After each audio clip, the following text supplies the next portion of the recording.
I always enjoy watching the video of the Dragon Ritual drummers.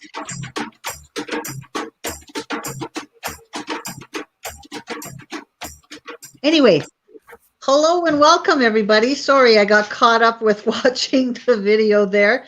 Once again, thank you to Utu Witch Doctor for being able to present his music, and we're able to use it live on our broadcast. So welcome to everybody.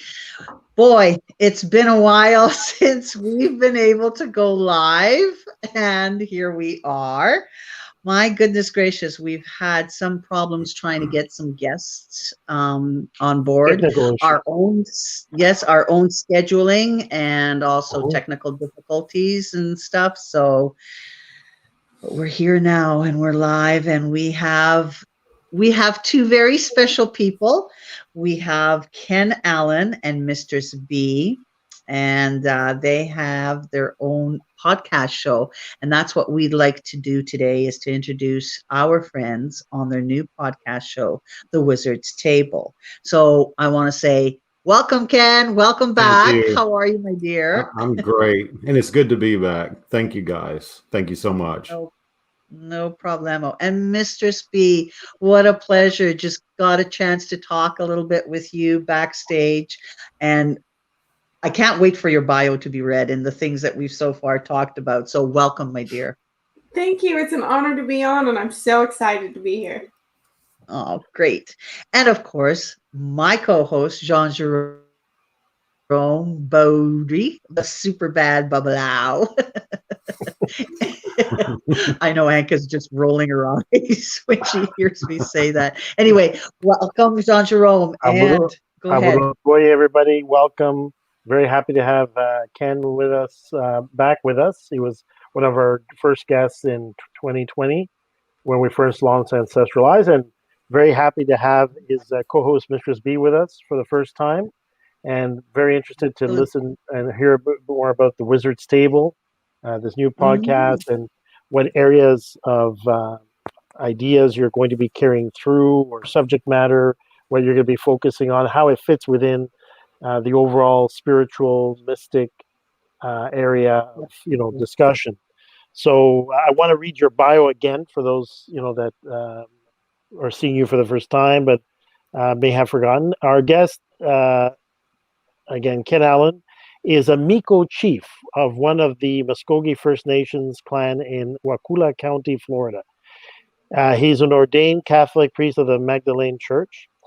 He's been utilizing his gifts and ability to communicate with spirits since the age of 11. He sees the world and the use of different spiritual modalities through the lens of chaos magic. This form of magic ascribes to the fluid, non-dogmatic principle of tapping into various spiritual and magical modalities as a situation requires, without being beholden to any one spiritual belief system or construct. He's leveraging the years of study and practice Seiðr, Voodoo, Hoodoo, together with his Muskogee First Nations healing magic. In doing so, he serves his community and administering guidance, counseling, and comfort through a whatever it takes attitude to get things done.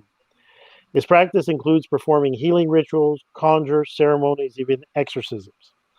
He's a dynamic force, and still in 2021, now with the Wizard's Table, even more dynamic, more out there. He has launched his new podcast. I mentioned the Wizard's Table in 2021. That's when it's officially launched. And his next episode will be airing tomorrow, Saturday, March 13th, with his special guest, Patti Negri, on the RU Media Network. And now I have the honor of introducing Mistress B. Mistress B was born and raised in Washington State with two loving parents and two wonderful and ridiculous brothers.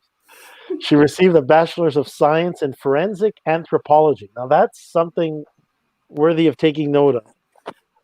In 2007, real live Dr. Bones. Yes, Absolutely.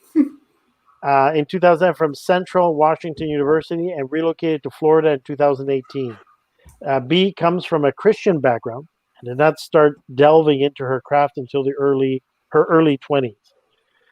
She has always had incredible intuition and empathic abilities, and channels that with tarot and candle magic. while she is relatively new practitioner at her tender age of 26, I'll add the tender age, she is full of curiosity and a fire to learn more. And something else we learned, she's a very, very gifted graphic artist, because the wizard will show later the Wizard's Table logo. I was impressed, and I was wondering who had designed it. And I was very impressed when Ken and Mistress B told me that it was her. So congratulations. Thank you.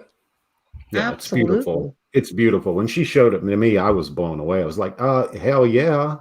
Do that. Do that. Yeah. Yeah. So, and like, that's your job. That's her job now. So I love creating graphics. I was very impressed by it. Ken. Thank you. I love watching Ken's reaction. Excellent. He'll send me one of two things. If he doesn't like it, but he wants to be supportive, he'll go, yeah, that's good. And if he loves it, he'll type out excellent. Yeah, I put X/Elent. You know, Teresa, you know, X. I know. I've seen those expressions for sure. So I just wanted to say welcome once again to Mistress B. But Mistress B, I wanted to talk a little bit about you, just so that everybody gets a chance to sort of get to know you, just like I'm getting to know you. Okay, so I'm excited about the whole science background that you have in forensic sciences. Anthropology. So you are like a real live Dr. Bones. Is that correct? You can do stuff like that. So, okay. So take us through, what was your motivation to, to take this upon yourself and get into this field?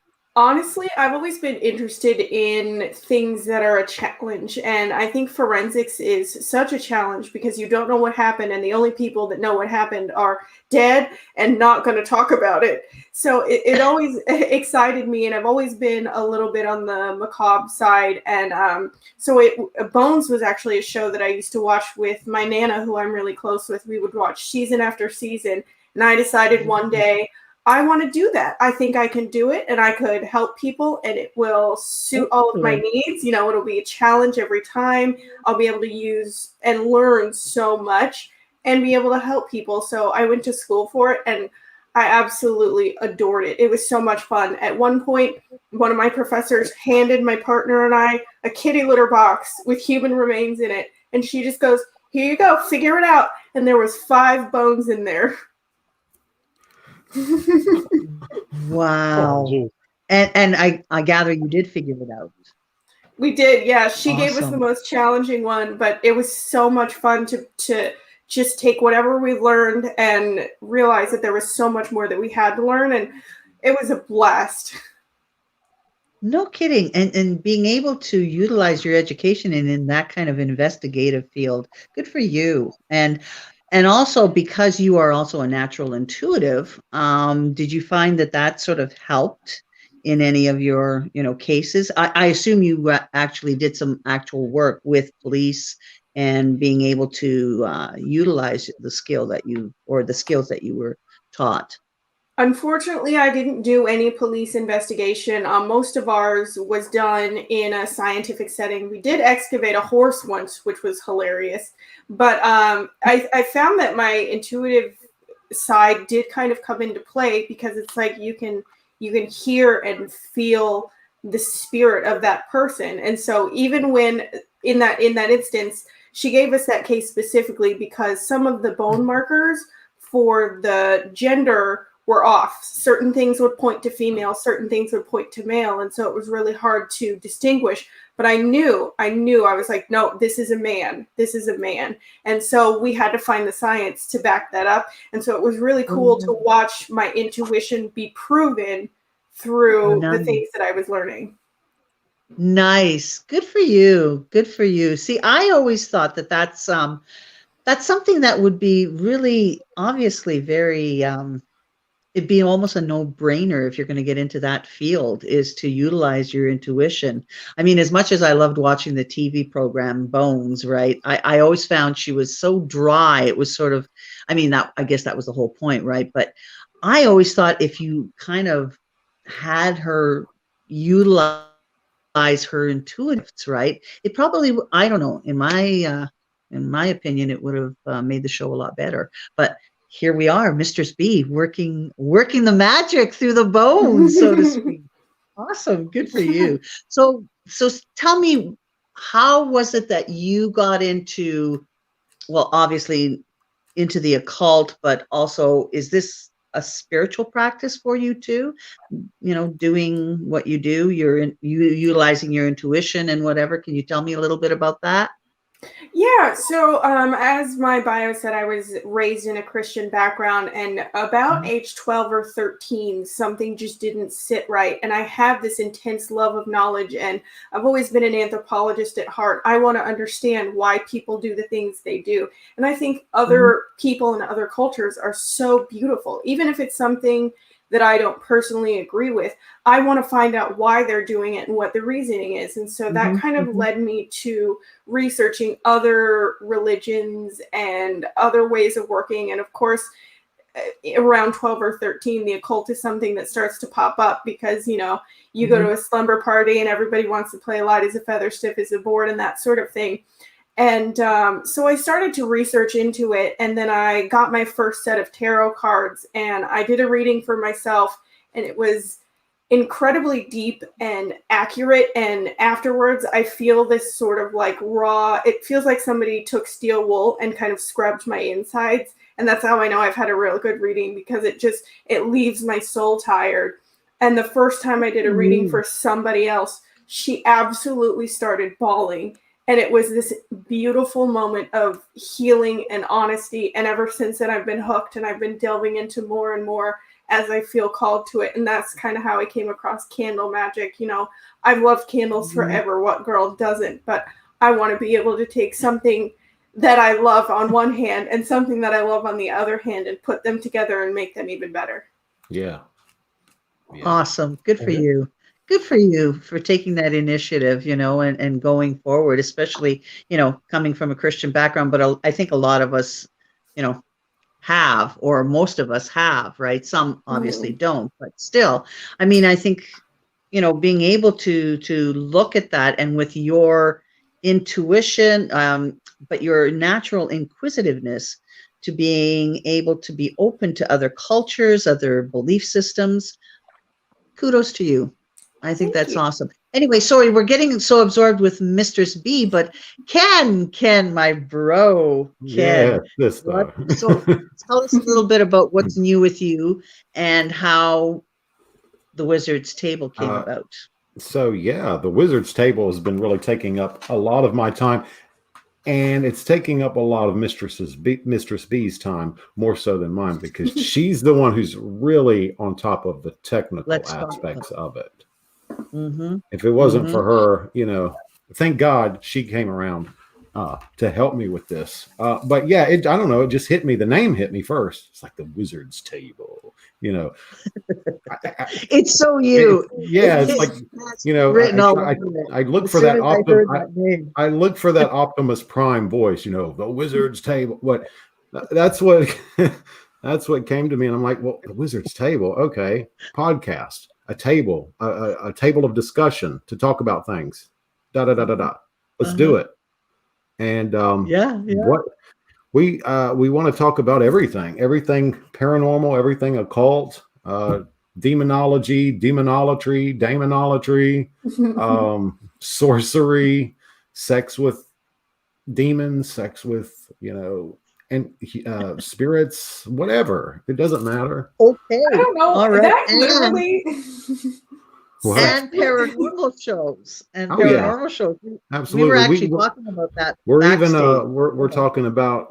I got a friend who's a cryptozoologist. We're going to have him come on also. So nice. Nice. Oh yes, Table. Here's the logo. I love that. What does it say? Be afraid. Be very afraid. Be very afraid.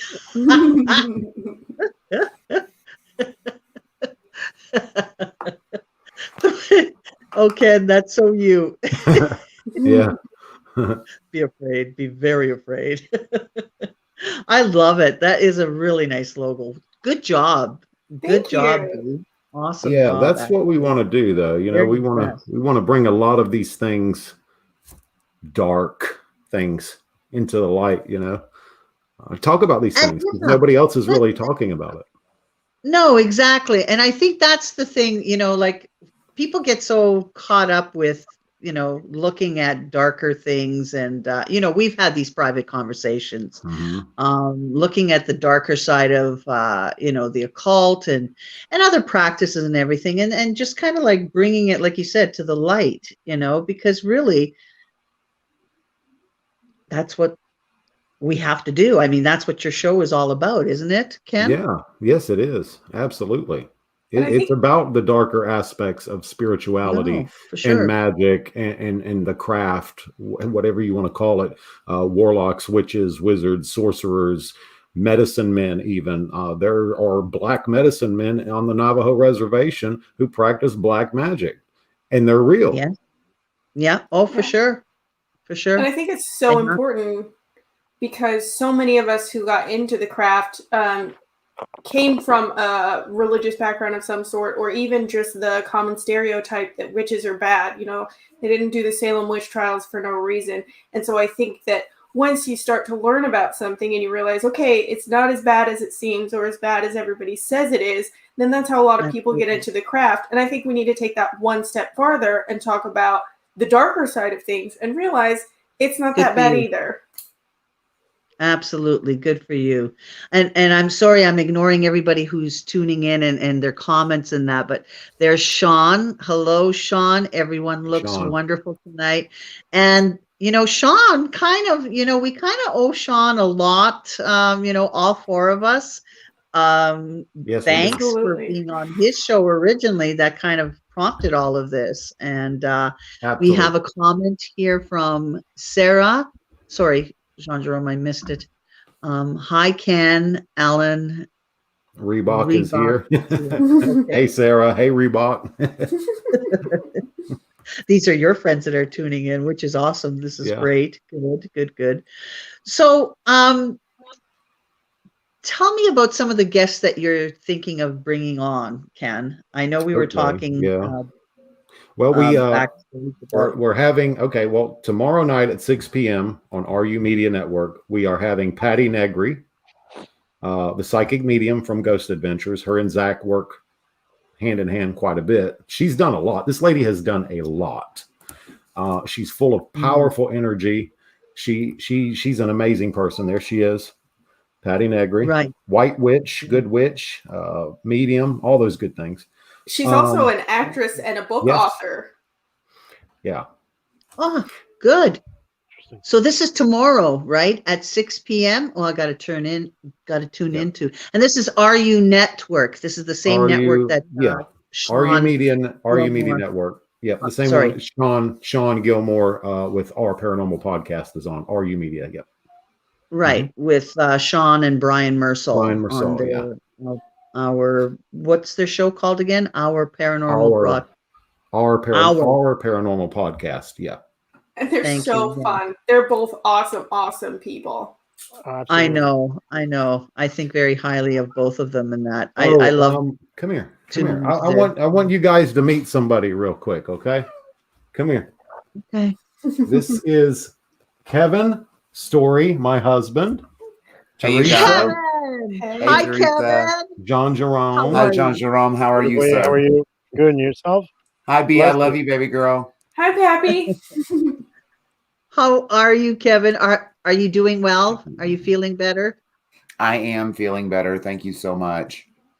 Awesome. Good. Because I know that there's been some health issues with you, and you look awesome. You look like you've recovered. Thank you. I am doing well. Hold on. We got another little one down here that wants to pop in and say hello. Can you say hi there? Look, there's B, Jackson. Hi, there's B. Hi, Jackson. He's not on the camera. Where is he? I can't see him. Where is the little... Oh, hold on. There he is. There he is. Oh my goodness, look how beautiful his hair is. Oh my God. Look how lovely. He let me braid it. It's like my crowning achievement. Oh, really? Oh, good for you. It's still for you to do that. Good. Well, we will let you guys get back to it. Y'all have a blessed night. All right. Thank you. Stay safe. I'm glad you were able to pop in. Oops. Hold on 1 second. I have to plug in my battery pack, folks. Go ahead, Jean Jerome. I'm sorry. I'm taking all of the questioning here. Go ahead. Feel free to jump in. Yeah, we were just talking about as well our paranormal podcast. So I just thought I would let people. Sean Gilmore. There they are. There they are. Yeah, Sean and Brian are awesome. They really are. Yeah. They're great people. Yeah. Absolutely.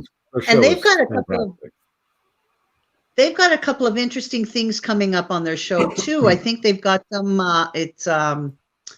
sort of contest that you actually get to do, be part of their investigation that they've done just recently, and you're able to view the actual clips that they had filmed at the investigation.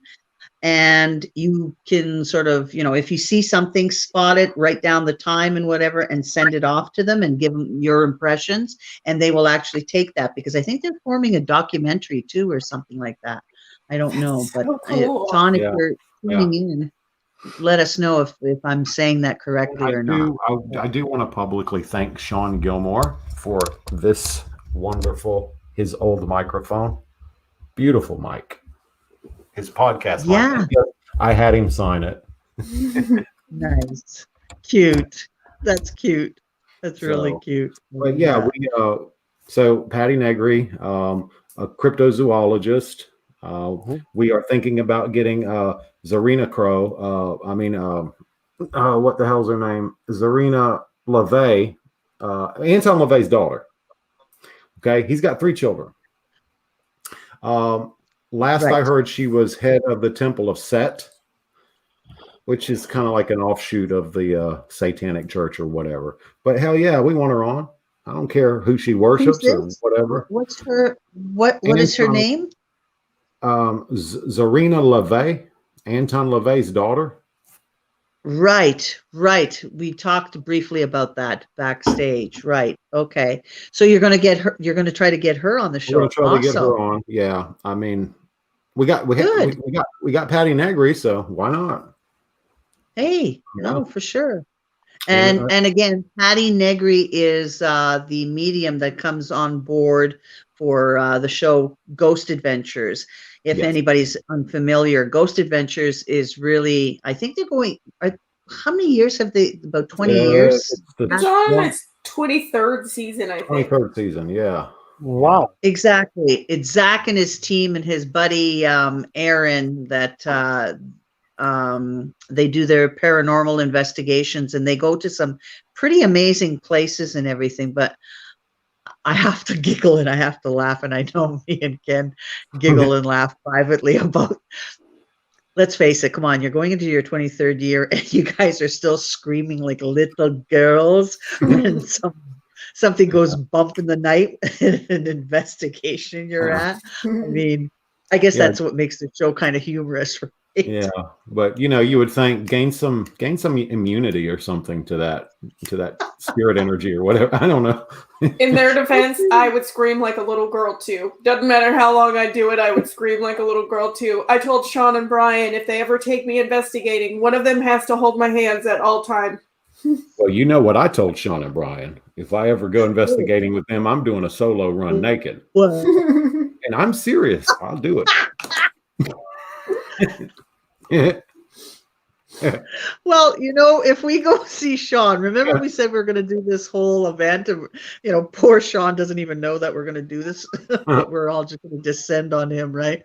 What was it? Melvin said, "Oh, okay, it's 25 seasons." Yeah, seasons. Exactly. Wow. So, okay.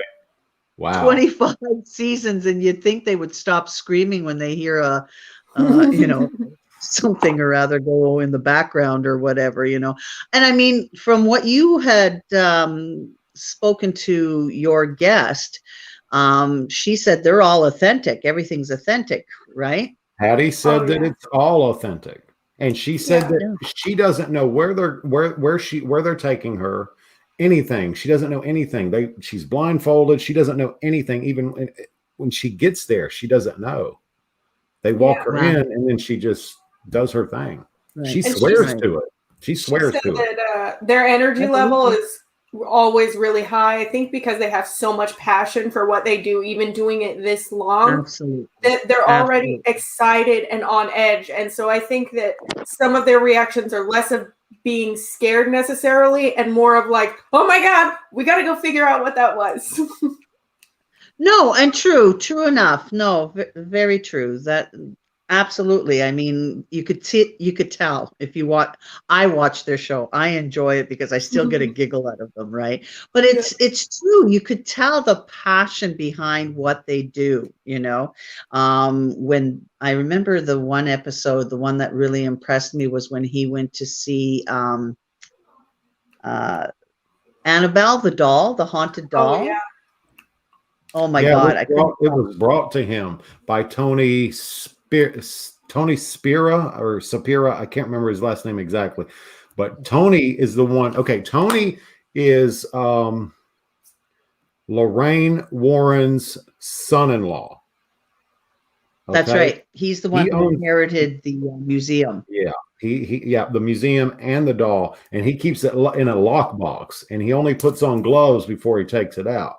And he brought it to the museum, and Zach just kind of boop with no gloves. And it actually Tony was pissed off about it. Yeah. He took the doll out of there. Yeah, he pushed the envelope on that one, but poor Jean Jerome is sitting there going, "What the hell are you guys talking about?" This is the other side of me, Jean Jerome, that you don't know. Actually, you know what? Jean Jerome actually came to one of my paranormal investigations. Really? 2-3 years ago or something like that, Jean Jerome. We went to see haunted. It's actually a Milton Heritage Park, and they have all these are, heritage homes that have been brought to this property, and each and every one of them actually have spirits attached to them, and 2 of the places are very highly haunted and have actually affected people who have come. And anyway, Jean Jerome was there that one night, and of course none of the spirits touched him. Sean, you just flashed something Sean was saying. So that made me mad when Zach touched the doll. So disrespectful. Yes. Yeah, I didn't like that either. I didn't appreciate that either. But that was kind of like that was sort of his Hollywood moment, right? I mean, that's part of the show, I guess, even though of course I agree. You got to push the envelope. Yeah, no. Thank you, Sean. What did I want to investigate with Jean Jerome Baudry? Sean, he's the loose cannon, actually. I remember we were at that investigation. I'm like looking around going, where the hell is Jean Jerome, right? Because I feel like I was responsible for him, okay? I'm like, he's my padrino, and where the hell? Oh my God, he's in the farthest part of the barn. I'm like, Jean Jerome, be careful. There's all sorts of dangerous farm whatchamacallit, implements, tools, equipment, tools. Yeah. And there he is. He's off in the corner, right? And I'm going, oh my God. I had to go rescue him. Okay. So he's voted most likely to be taken over by a spirit and also most likely to trip over random objects. That's just your bag when you go alone. No, you know what? No, Jean Jerome he won't be overtaken by spirit, but he's going to walk into a... No, Jean Jerome ain't going to be overtaken by spirit. Because of the ceremonies a Babalao has and all that, we can't be taken over.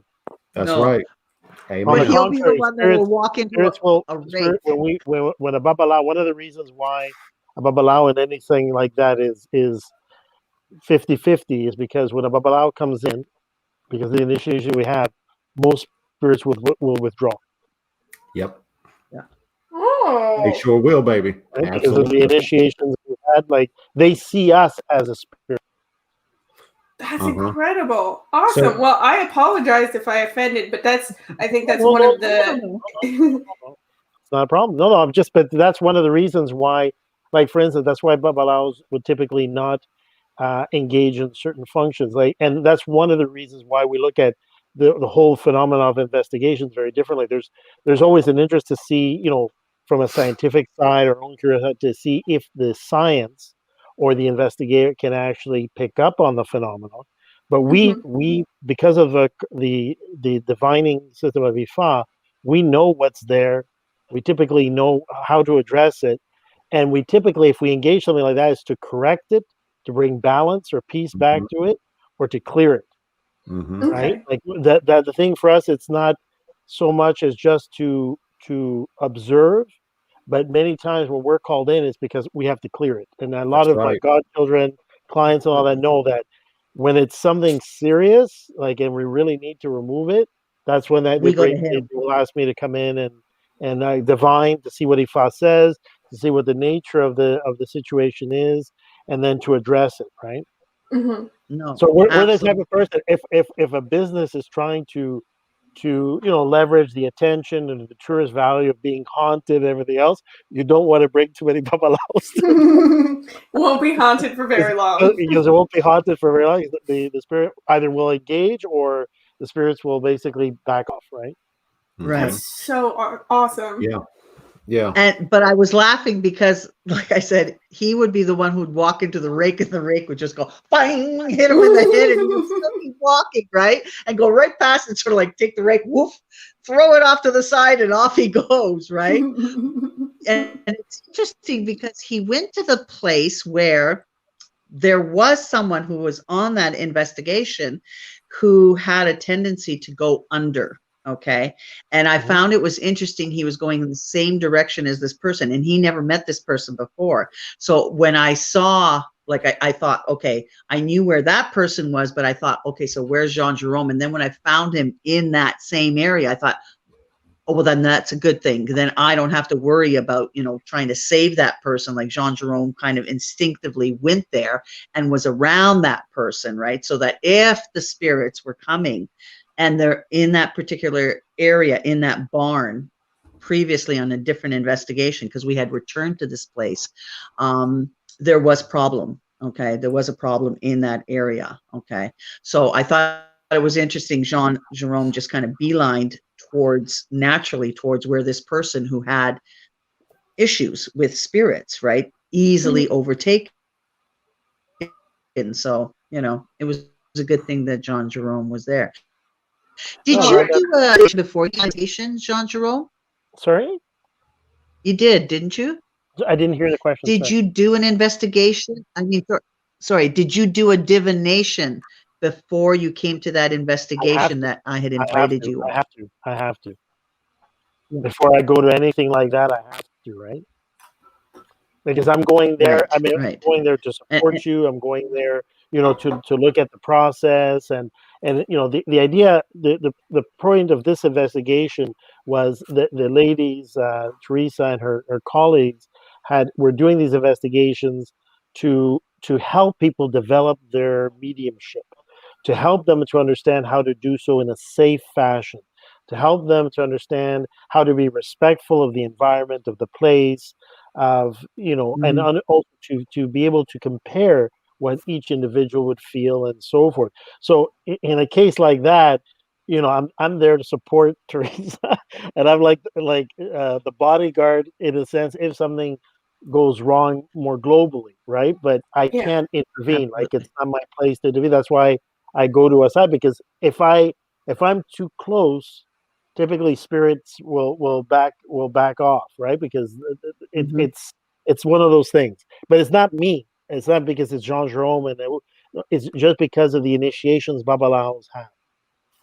Okay, I've amended my paranormal investigation plan. I'm going anywhere you are. We're going to stick together, right? Like glue. My pleasure. No worries. I got your back. So I wanted to, before I forget, I wanted to mention that, okay, first of all, the Wizard's Table right now, it's airing only every other Saturday. Okay. Okay. Not every single Saturday. We wanted to start down here instead of way up here. All right. Also, our next guest after Patti Negri is going to be a very powerful hoodoo practitioner by the name of Carolina Dean.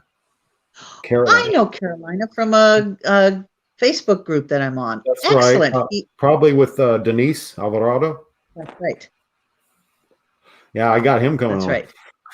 Yeah. I'm excited about that one. Nice. So, yeah. Yes, and he's good. He's really good. He's the real deal and authentic. Absolutely. Yeah. Very good. I'm really excited. Good for you.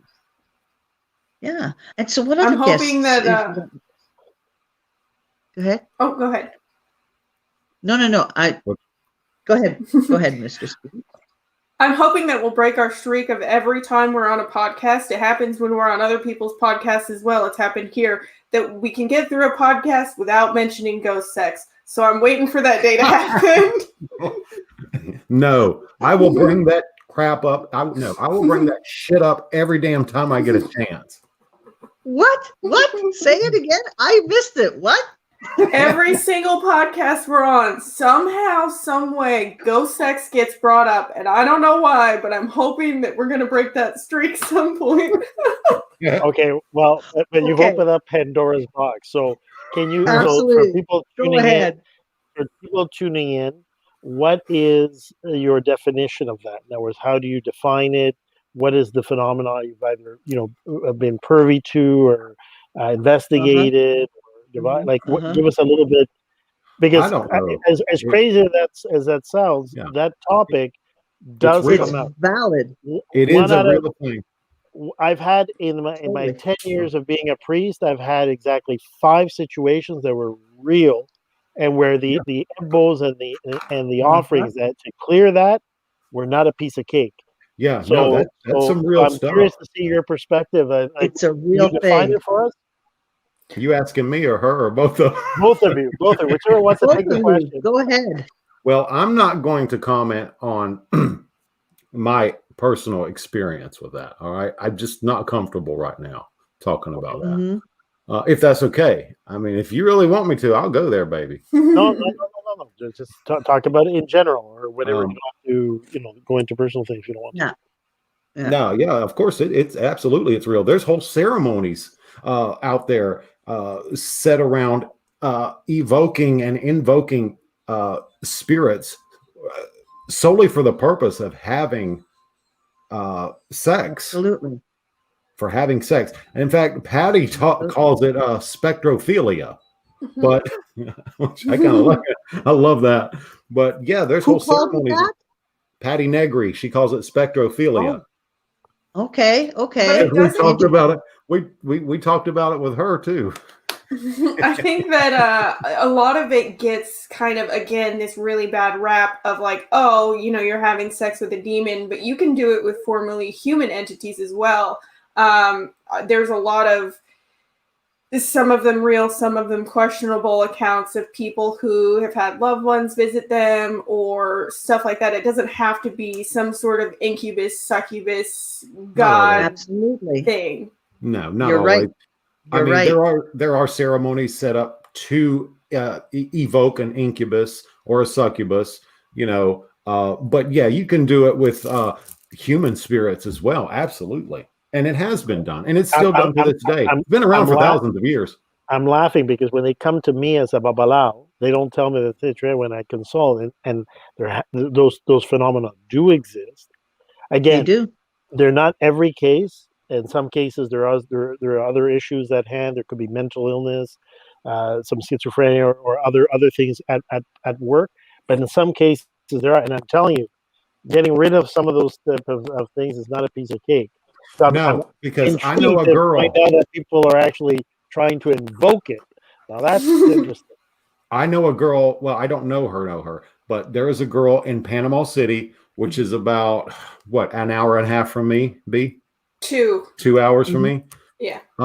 And she's probably 19 years old, and she has intercourse with an incubus on a regular basis, and she loves it.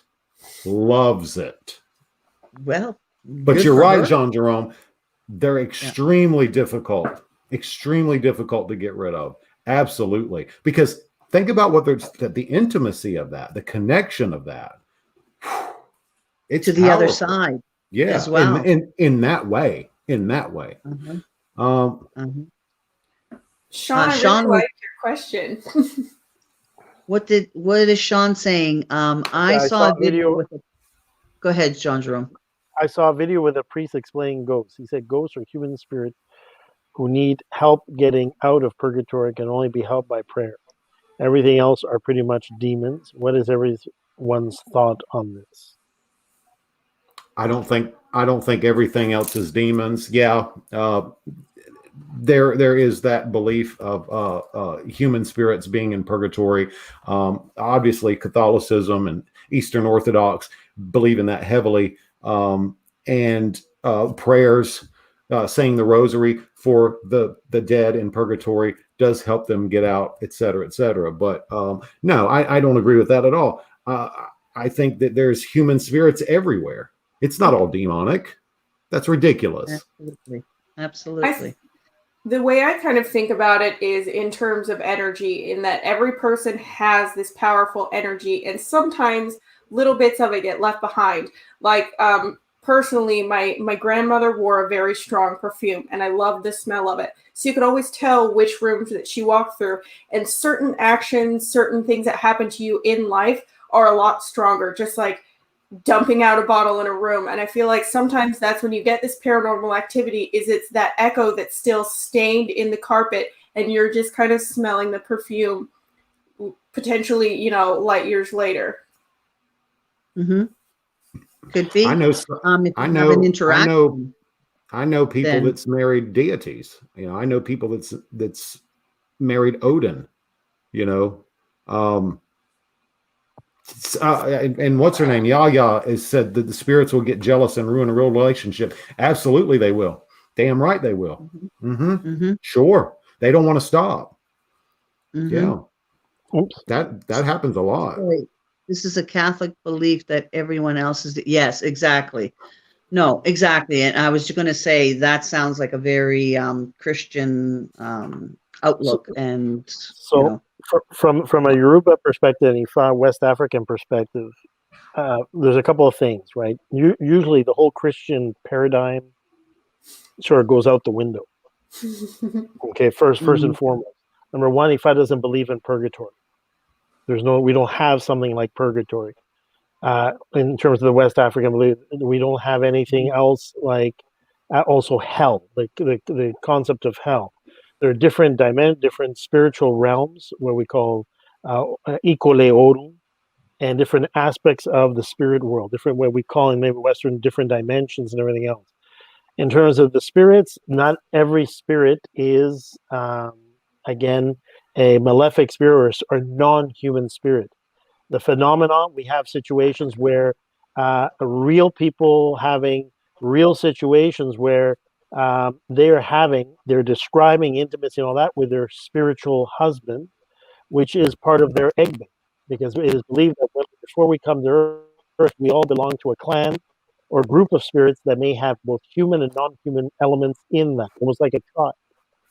And when we come to earth, sometimes when we leave Ikoleoru, we basically make a pact with our egg bank to say that we are coming down to earth. We've chosen a destiny for a Yanmo to choose to and to live out an experience, to learn something in this realm, and that will be back at a certain time, place, and under certain situations.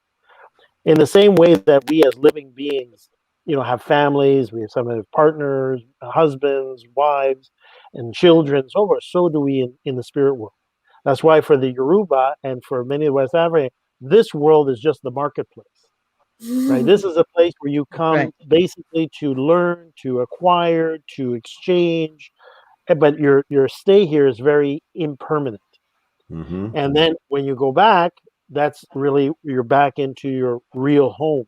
So sometimes a person, because of X, Y, Z, when they come into this world, many people forget what they chose in heaven. They forget their akunleya. They forget their ayam. They forget, all they have is maybe vague memories, feelings, sensation, but they don't have the full picture. And they live out their lives. They find love, they find situation, but they sometimes run into problems that they can't explain. So many times that can be explained through egbe. That's one example. Another example are spirits that they have different names. They can call it alujanu, which would be almost like a jinn. You have other spirits that are non-human, non-jinn, but they represent a very ancient, very old class of spirit. That it could be anything from an Eween to many other sort of classifications. And in some cases, depending on the witchcraft and everything else, those spirits can have give the impression of basically having sexual intercourse or sexual contact with the individual. What in Western terms they use as incubus and succubus. Mm-hmm. And they're just the human spirit. Human spirits, in other words, person who's died tragically, spirit who has not left the realm of Aye, the earthly realm, and or has evolved to some extent, but for whatever reason has an attachment to an individual, to a person on earth, and maybe clinging to that, may have that contact out of a sexual net because they still haven't made the separation that they're no longer really alive. So no, absolutely. Thank you, Jean Jerome, because I was going to ask you, Jean Jerome, could you give us a little bit of background from IFA on situations like that? So no, it's very it totally is true, and it happens, right? It does. Carmela, I think there is a lot of people who experience ghost sex, but they won't talk about it because they're afraid that no one will believe them or that they don't understand what's happening to them. I had a couple of people mention it to me in a sheepish way. Thank you, Carmela. Yes, no, and this is something that people don't want to admit. I know one of the investigations I had gone to, again with this group of ladies, we had gone to another location that was haunted, and this place, when I arrived, I said, okay, I put up my parameters and said, okay, none of the spirits here bother me. I basically drew a line in the sand and said, no, I'm going to sleep now. Don't bother me, etc. I did not tell them that they can't come into my dream, okay, because it happened. I had one of the spirits come while I was dreaming, and he was coming up from behind, and ready, and I was like, wait a second. I said, I did not say you could. And I woke up I woke up with a start, and I threw the sheets back, and I went, no. And I went, well, that was very interesting. I was by myself in this room, right? But it does, and it can happen. Okay. So seriously, it's not all that weird, and I admit it happened to me. I want to see what Sean's saying. Why do you guys think that the Catholic faith condemns necromancy so much? The Catholic faith condemns so many things. Okay, absolutely. I mean, they condemn their own purview because they would like to be in control of everything, and it's only through their eyes or their perspective, right? Go ahead, Ken, because I think I was just going to say. I mean, they condemn sex. They condemn sex unless you do it missionary style. For example, seriously, you have the Catholic faith. You have to have sex missionary style. Any other way is sinful. You're going to hell. You're done. Necromancy. All right, necromancy is considered a type of witchcraft. We know that Catholicism and all Christianity condemns witchcraft.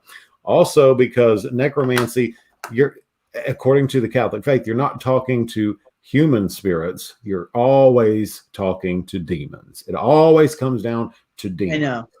I know. Always. Yeah. Ad nauseum. There's also an interesting power dynamic at play there, because the only sort of link from the spiritual world to the human world that's ever been in human form was supposed to be Jesus Christ. And if you can do the same thing, then it kind of throws off that power dynamic of like, okay, well, how is he all powerful and all knowing and this sort of stuff if I can do it too? And so I think that that's one of the things that they're like, just shut it down so we don't have to find out. Absolutely. And actually, good point.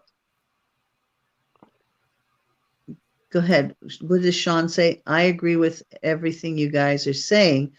I love thinking about this and comparing different beliefs, and also love learning from other people. Yes, absolutely, Sean. And you make some valid points. Exactly. You know, these are, you know, and your show, this is the thing that I want to bring back, is the Wizard's Table is that kind of show where nothing is held back. We talk about nothing's taboo. Nothing's taboo on there. Nothing at all. It feels like we're kind of the cool witch aunt and uncle that you can ask all the questions and that buys you beer and you can ask anything, and that's kind of the vibe that we want to go for. Yeah, I mean, sex magic, you know, creating sigils with semen. Absolutely.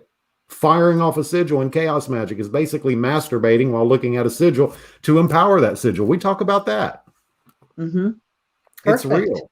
Perfect. No, absolutely. Ghost sex, is that why men have wet dreams? Actually, yes, Sean. Yeah, that's a strong belief in a lot of cultures. Yeah. Yes, Sean. Women have them too, Sean. They just don't admit it, Sean. I admit it. What does Yaya? Zendaya is most likely Iya, a Yaya, which means a mother of Inkisi. She's a palera. Okay. One must protect their children because these spirits can do things to them during sleep. Yes. Good point. And children are so much more open to things in general because they haven't learned the hard lesson of any sort of pain or negative consequences yet. So their spirits are so much more open. And boundaries, they don't have boundaries, right? Whereas, you know, as we get older, we understand what the boundaries are and the other thing is in certain practices, I mean, of witchcraft, a person can send, not just that they come on their own. A person can send a spirit with the mission. That's right. Of oppressing the person in their sleep to the point of involving rape, essentially a form of spiritual rape.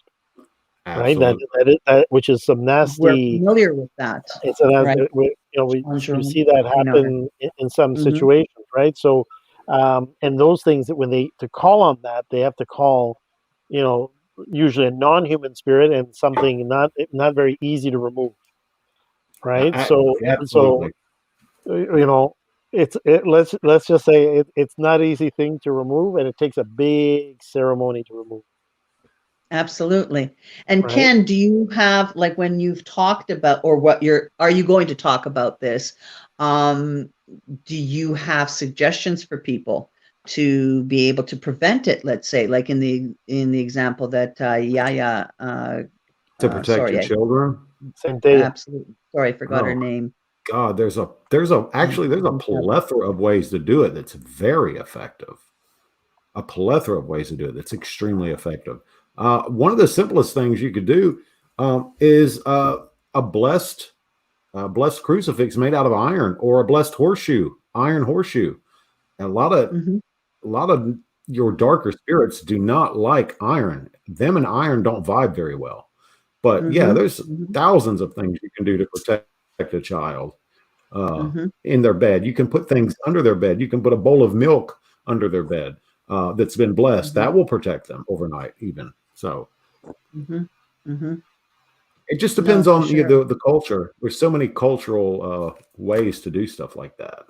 I know that Polish people, the big thing is for children to have, like, even for teething purposes, like a little bracelet of amber, but it's also meant to protect them, okay, from spirits. So, you know. So yeah, I think it just depends on your culture, stuff like that. I mean, I don't think there's any one right way. There's 1,000 different ways to do it, and so many of them that are very effective. What is Sean saying? That's true too. Was from needing to get. Okay, Sean, we won't go there with that. You're on your own on that one. Okay, that's not occult, Sean.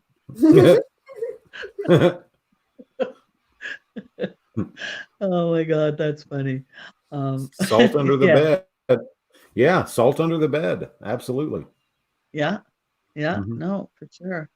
But if you're into runes and stuff, you can also carve runes into a bed frame, under a crib. Sure. There's all sorts of easy ways to do things. You can draw them on the flip side of a mattress. Don't try to sell that mattress, because whoever gets it next is probably going to be in for a show. But there's all sorts of easy things to do. You can even, I have a lot of girlfriends who embroider sigils in like clothing and pillowcases and handkerchiefs and that sort of thing to just keep their magic with them all the time.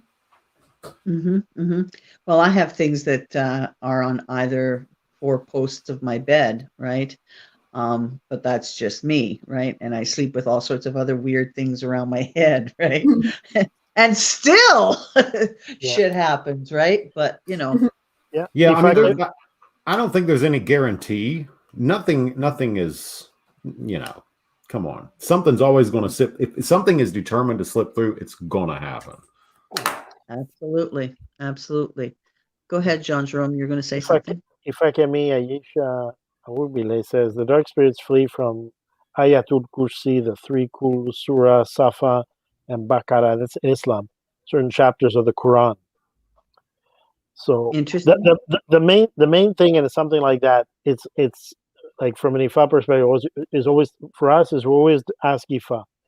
Ifa will tell us what we're dealing with and how we need to deal with that entity, right? Because otherwise, not all entities respond to the same tools or approaches, right? And it's like anything else. It's like trying to treat an illness, and you haven't even done the diagnostics to treat it, right? You don't know if you're dealing with a flu, a COVID, diabetes, or some other respiratory. Who knows, right? So you have to have something to at least to either through Ifa or through a media or through another form of divination, but something that can give you a little bit more clarity in terms of the type of spirit you're dealing with, its origin, its intention, and then how to and what it will respond to. Some spirits will respond to prayers or incantation from a Quran, from a Bible. Some won't. Yeah, because some are much older than those texts, and they basically say, "I don't believe in you." Right. You may have to get some Egyptian, some Sumerian, whatever. Yeah. And sometimes those dreams come from past lives, and there's nothing you can do about that. And they are messages from the past. And if you experience that with someone else, that's its own. But I agree with you, John Jerome. You're right. Absolutely. Do some divination on that. Find out what's going on, baby. Divine that shit. Yeah. And as a medium, I find that these things come through me, through my dream state as well. And sometimes they're messages for people, So that's important to acknowledge that and not always think of it as a form of, oh my God, I need protection against this, or oh my God, it has to, we have to dispel this. Sometimes this needs to come through because this is how the message or the actual medicine and the healing can take place, right? That's what I believe. That's kind of a fine line that you have to walk as a medium anyways. You have to stay just open enough to be able to get what you need to get, and just closed enough to make sure that you're not opening yourself up to something that could put you in a dangerous situation. And sometimes it can't be helped. Sometimes I know, being empathic, I have to experience them, and my spirits tell me I have to. Sometimes while I'm experiencing it, I'm getting the message that it's about this person or about that person. And sometimes it's not. It's just like, nope, just be quiet and experience this because you will know later, right? So you have to be very grounded and accept that and trust your spirit to be able to do that. And you're right, B, you have 1 foot here and 1 foot there. And you have to straddle both, and sometimes it's not always even, right? But that's how you work. I know that's how I work as a medium, right? It's not always pleasant. No. So if I can make yes true and if we have to consult Orumila, and that is how we get the precise method to deal with a particular spirit. Yep. Now Sean has a question. If you dream of a lost loved one, do you think that is them visiting you, or is it your memories? In what context, Sean, are you talking about? Just in general, if you dream of a lost loved one, that's them visiting you? I think it is. I do. And they play on your memories, obviously. Yeah. I agree. It kind of goes back to that point about energy and people leaving their mark on things. Like if you're important to them and they were important to you, it's like when you connection. Yeah, it's like when you hug somebody and you smell like their perfume. Same thing. So it may be a little bit of both. It may be your memories and it may be them, but regardless, you still get the comforting smell. Yeah, I think you need to bridge it.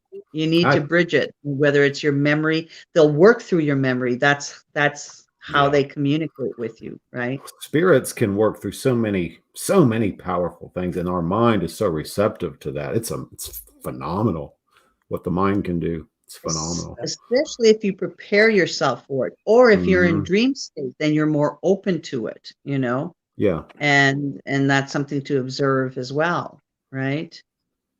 Yeah. The other thing to keep in mind is always though, so being visited is one thing. If you dream, it depends also what you're being told in the dream.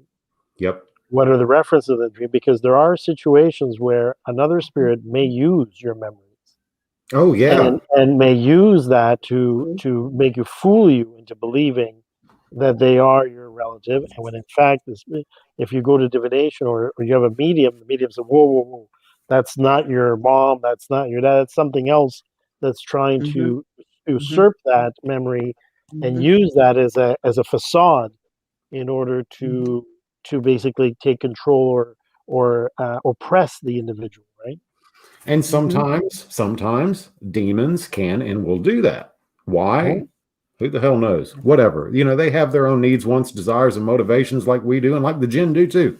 In fact, I've actually, do you know, I've actually cast out demons by invoking higher ranking demons. I've done that before. Fire with fire. Yeah, it works. It works. The Catholicism won't say it works. The Bible won't say it works because they would make reference to Christ, you know, invoking Beelzebub, you know, to invoke to cast out demons, and it's like Christ said, you know, Satan's not going to divide his house. But that's, in my opinion, that's bullshit. It does work. I've done it many times. If I hang on just a second, if I have a low-ranking demon that's harassing somebody, like this one lady, oh God, I'm not going to get into detail about it, but it was intense. So I actually invoked King Paimon, and he got him out of there. He got his ass out of there. Go ahead, girl. Sorry. I love that you basically told that demon, no, I want to speak to the manager. Pretty much. Pretty much. No, but it's true. I mean, if you're going to, however it can, you work that way, whatever it takes to, you know, facilitate, to help someone, right? If it means going to the bigger, badder, of course you are, you know? I mean, that's what we do in IFA, right, Jean Jerome? I mean, if we need things done, we go to whatever extent and whatever means to be able to get rid of or help someone, right? It depends. Again, everything depends. Like if I recognizes that there are spirits that operate in the darkness. They're to represent a force of nature on the dark side. But sometimes you need the dark or the power of darkness Absolutely. to cast out darkness, right? And that's the Absolutely. only way you're going to do it, because otherwise, throwing little prayers and all that, the spirit says, I don't believe in what you're doing, right? No. In Sumeria, in ancient Sumeria, they would quite often invoke demons like Pazuzu. Pazuzu was considered to be the spirit who controlled it was a southeast wind, and that spirit was considered to be modern day, later on, a form of demon or daemon, and very immortalized by the movie The Exorcist. But quite often, that spirit was invoked to protect pregnant women from another spirit that was also considered to be malevolent, which would attack women who were pregnant and would basically kill their children.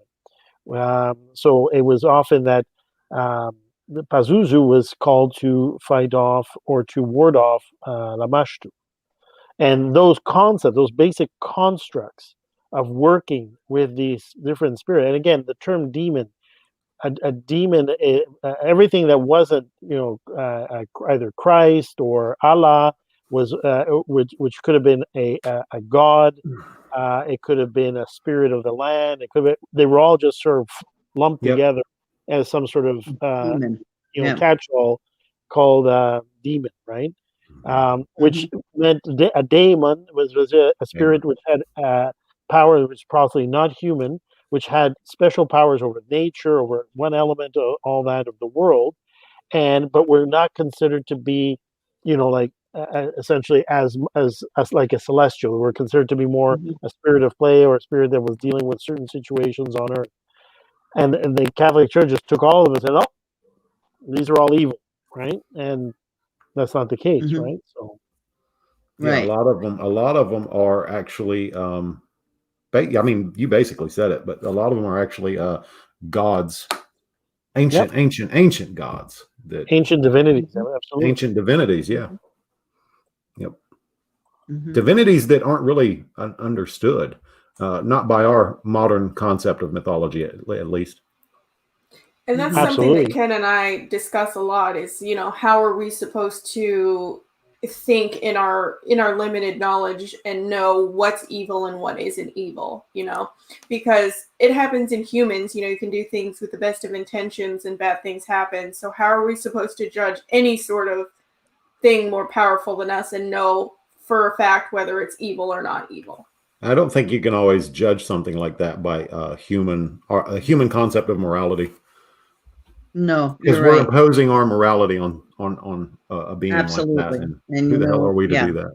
So it doesn't necessarily work that way. And also the sense of morality, quite often, again, where many people started the show with that is from a Judeo-Christian sort of lens, right? So, and that morality is, it in many cases is quite often flawed, because it neglects to really look at the human condition and nature itself in its totality. It just wants to focus on, the lighter aspect, or the aspects of light, by casting out the darkness, which is what nurtures us, what gives us our strength, what gives us our passion, what gives us our resilience and our ability to survive in this world. So, Absolutely. I wanted to go back to the comments made before Melvin, but before we do that, I want to read what Melvin has to say here. That's funny, Mr. Ken Allen brings us using a higher ranking demon or daemon to get rid of a lower one. I was having a discussion with someone on how, if I'm under demonic attack, I'm not turning to the church for help. I want someone who works with the entities coming at me. Of course, because, again, we're talking about the church only looks at it through through its own lens, its own perspective, and it'll only treat it a certain way. Well, I'd like to be able to go to someone who can look at something and go, hey, I think I have something in my toolbox, or I know someone who can help me with this, right? And, you know, we have people like our show. This is what we've done. We've networked with other people who are able to help us in situations, right? And that's who we go to. That's our toolkit, is the people that we've come into contact with. So yes, so if you come up against, or you're being attacked by an entity, we more than likely will know what to do, or know the right person to help us, right, Ken? Wouldn't you agree with something like that? Absolutely. Absolutely. Somebody that works with demons, I do. Mistress B is eventually going to do that. People that have that experience, absolutely. Absolutely. He's right on the money. Said, I heard about that, Jean Jerome. I guess you're talking about the perspective of working with demons. Who was the couple before that were making those statement? The statement? Yes. I think both is possible for dreams of a loved one. Oh, okay. We're talking about the previous comments of. Okay. All right. So anyway, so moving along. So Ken, what other things did you want to discuss on your show? What are the things that you're bringing besides what you have already mentioned? Well, let's see. A modern vampire. We want to get some modern vampires on there. I'd love to get Michelle Bellinger. I don't know if you're familiar with her or not. Yes. She's a psychic. Yes. She's a psychic, and she was on the only paranormal investigation show I saw when younger, because I thought they had a unique approach, but then they ended up having a lot of problems. They were taken off the air and so forth. Was what were they called? They were from Penn State. Yes, Ryan. Ryan, yeah. And she or something like that. She was one of the people that worked on that show, or had been invited on that show to do an investigation. Yes. She's a psychic. What is that name of that show? Paranormal State. Paranormal State, that's the one. Yes, that's it. Yeah. Paranormal State. Okay. I can tell you. Right. I can tell you why it went off, but I'll tell you later. I'm not going to say it here. Okay. Yeah, I just want to make a comment here. Cynthia, Catholics consider Eshu to be a demon. That's correct. And there's a whole campaign in West Africa to make sure we don't. First of all, Ifa does not recognize an absolute antagonist to the Almighty. Okay, we believe in Olodumare, Edumare, which is the creator, and we believe Eshu is the enforcer, the policeman. Right? He will either enforce you and help you to push you along in your way, or if you've done something bad, he's going to make you accountable for it and sort of confront you with your shortcomings and punish you in one way. But that he's not in anything. This whole, duality or contrast of good versus evil, which has nothing to do with Christianity. It stems back to one of the first cultures to have that sort of juxtaposition was the Zoroastrians, and Zarathustra first exposed the concept of Ahura Mazda, which is God, versus Ariran, which was considered to be the antagonist to God. And since that, because of the incredible influence that successive empires and invasions back and forth between the Persian Empire and other states into Persia and all that, the Zoroastrian belief percolated into Judaism, percolated into eventually Christianity, and then eventually Islam. And they've never been able to shake it. It's just embedded there, and they can't shake it. I think it's much more forward thinking and easier to grasp if, instead of thinking of it as a dichotomy, you kind of think of it as like a scale, like a balance, that there's good and bad and a little bit of everything, and you have to figure out where on the scale it lies, because it's not always just so black and white. It's all about being in balance. 100%. Absolutely. Or you try as much to be in balance, right? Sean was saying all four The All-Star team. The All-Star team. Oh, we got your back, Sean. But remember what I tell Teresa: if you start climbing up the wall, she starts climbing out of there. I'm going to. I'm out. You're on your own. Yeah, I'm the wild card. I'm the wild card in all of this, right? You know, it's bad when that happens to me and Jean Jerome leaves. Okay, so I don't know what to tell you, Sean, but I got your back. I just read what Melvin was saying. I agree 100%. We think too binary. Mm-hmm. Yes. Melvin saying, sometimes I think we as humans get too caught up in the right and wrong. Absolutely. Light, dark, and good, evil. How does one apply that type of thinking to beings that predate the very concepts themselves? Absolutely.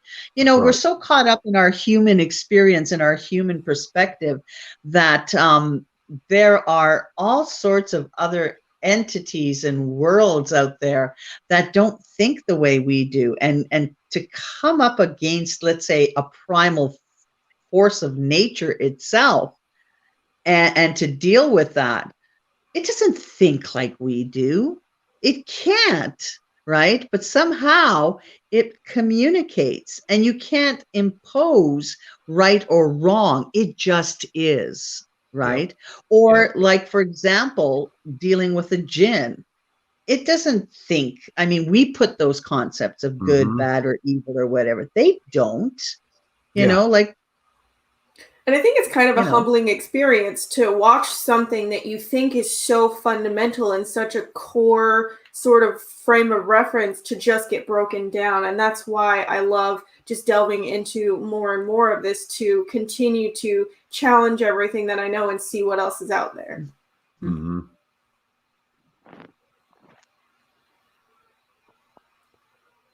It says, not saying there isn't evil and such out there, but I do think when it comes to dealings in the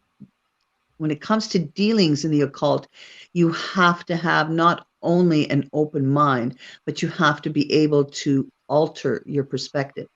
Absolutely. Absolutely you do, you know. And you have to be able to connect with that entity.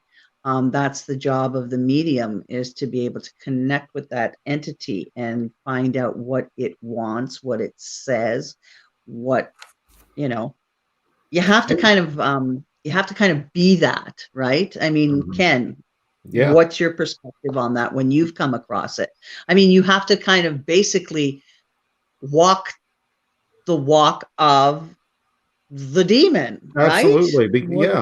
Absolutely. They're beyond they're beyond our cold primitive constructs of good and evil. They're way beyond that shit, girl. Way beyond that. Absolutely. I know you and I have had many private conversations about stuff like that. You know, it goes beyond that. You kind of have to understand the way they think, and that means reaching out to them.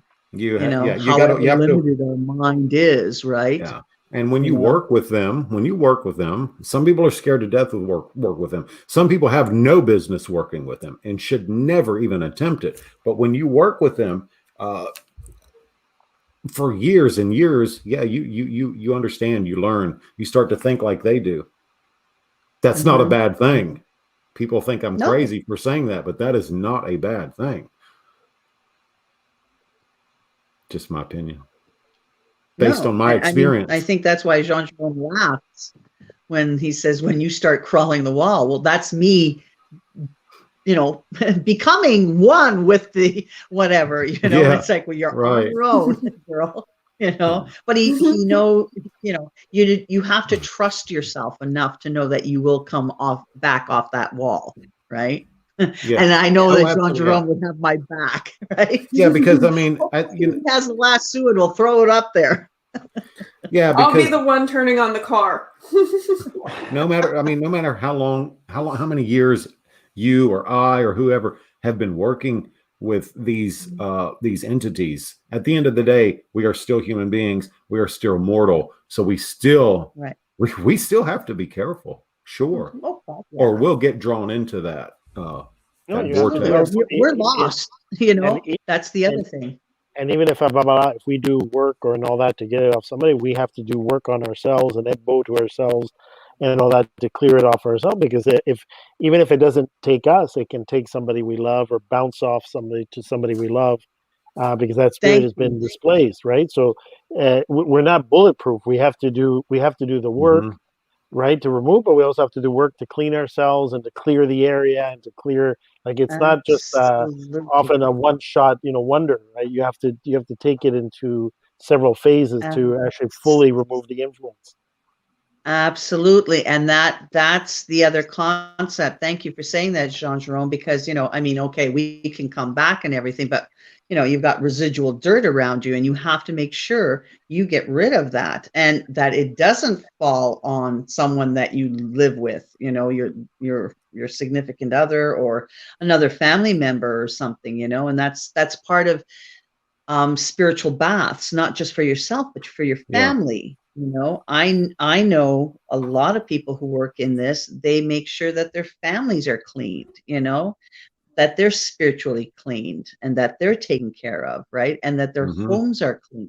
This is kind of like, it has to happen, right? Because if it doesn't, like you said, Jean-Jerome, a family member can be hurt, Yeah. It's been my experience, and I can only speak from my experience, that the higher ranking goetic spirits, such as King Paimon, such as Lucifuge of Rolfkael, they don't give a damn about what we do. They're not interested. They don't give a shit about possessing us or trying to take away our will. They just don't care. It's usually the bottom dwellers. Good point. If I do a demonolator circle where I summon, 4 demons for the 4 elements in the 4 directions, and then I want a demon to do a specific job, they are bound to do that job they're a subordinate, so they're bound to do that job by their kings. Their kings command them to do that. If I want to take it a step further, then I invoke the archangels that correspond to each one of those demonic hierarchy, those demonic dukes or princes or kings. There's a process. Absolutely. So you don't always have to use ancient god names, Hebrew names, and stuff like that. You can just call those 4 demonic kings. Sorry, Jean-Jerome, you were going to say something? No. Just listening to his last, and then you want to read Yaya's comment? Yes, but there are actions that elevate our spirit and those that tie us to the earth. So wouldn't that be good or evil or right and wrong? Jean-Jerome, can you answer that? So again, it's not so much this whole concept of like earth and heaven, and evil. Right and wrong is again still very Judeo-Christian. Because in reality, although there is, the spirit world in general is defined as ikoleorum, and is referred to, as the spirit world. It doesn't necessarily mean that if you're there over here that you're good or evil, right? You can go back to ikoleorum and be considered a dark energy. Not only light energies go back to ikoleorum. That's a mistake. And not only negative energies stay on Aye, right, which is the earth. So the issue is no matter where you are, is how you're operating and what is that you're operating in accordance with the destiny and the purpose with which you're still in one of those places, right? And that can be, you could be a force for good in Aye, because we say, when we do our Yuba, when we pay reverence, we say, Ibashe, Bobo Egu, Kentimbelese, Olodumare, Ketimbelaye. We pay homage to all the spirits that are at the feet of Olodumare, the feet of the Creator in Ikaleonu, but are also on earth, right? So there's not a separation. And if you look at the spiritual presence on earth of certain forces, which in some call Orisha, Some will call, forces, spirits of nature, and all. They're on Earth. There's a symbiotic relationship between their spiritual signature and this plane and this physical Earth, but they're not evil, right? So it really depends what's inside and what is in the spirit and in the consciousness of that person, rather than if they're going to heaven or they're staying on Earth. There are spirits that may choose to stay on Earth to protect their family, to protect their communities. Absolutely. And we have no right to get rid of them. Exactly. And they become like a guardian to the community, right? And their presence on Earth is quite prevalent, right? Quite systemic. Absolutely. So again, it's different conceptualization. And that's a problem with some. Go ahead. Sorry, Jean Jerome. I didn't say anything. Oh, and that's the problem with some mediums that come into play that think that every spirit must go to the other side. It's like, no. Nay. Do not disrespect the spirit if you don't know the circumstance and don't understand what the family is all about, okay? Because you can be doing more harm. And in fact, you yourself will, as the medium who's trying to do that, it will catch up to you and it'll burn your ass, okay? And I know I've seen it done, okay? I've seen it happen to someone. And the other thing too is this concept of some mediums. I mean, there's a dime a dozen of them out there that think that every spirit that's evil here somehow goes through this process and becomes this angel on the other side. No. Hey, okay. But you know what? Some of those angels can be assholes. Seriously. Absolutely. And this is the whole thing, is like this concept of, again, angels as being the only good things out there, right? Yeah. And it's like, no, you don't understand. Angels out there are not the nicest. There's two sides to everything, right? Even to angels, let's stop thinking in this very Judeo-Christian way, evil, good, bad, enough, Sorry, Beth. Jean Jerome, can you read that? Sorry, I've got a dry throat. Speaking of Eshu, I really don't entirely agree with the notion that he is punitive in a negative sense. I think Eshu is the great neutral force. He will support you 100% in whatever you choose. If you choose well, you will reap the value of the choice 100%. Likewise, if you choose badly, he will support you 100% to be the biggest fuck up in the history of the universe. I like the way Beth said it. I don't conceive of him being attached to either outcome. I think the sense of punishment is a very human thing. And then it drifts off there. Yeah, Beth, again, if Eshu is considered to be neutral, he is both invoked or used essentially as the messenger of between the human world, our realm, and the spirit world. And he will basically carry the messages, good or bad, no matter what they are, he's going to carry them. As long as you offer Ebbo, as long as you offer appeasement, you give the proper propitiation to him, he will carry out the message. But depending on the path of Eshu, and that's the other thing, Eshu is not a singular consciousness, but almost he is legion. Eshu is almost like that concept of legion. There are over documented 200 paths of Eshu, whether in West Africa or in the diaspora. And some of those Eshus have very unique responsibilities and have more of a darker role. Others have a more,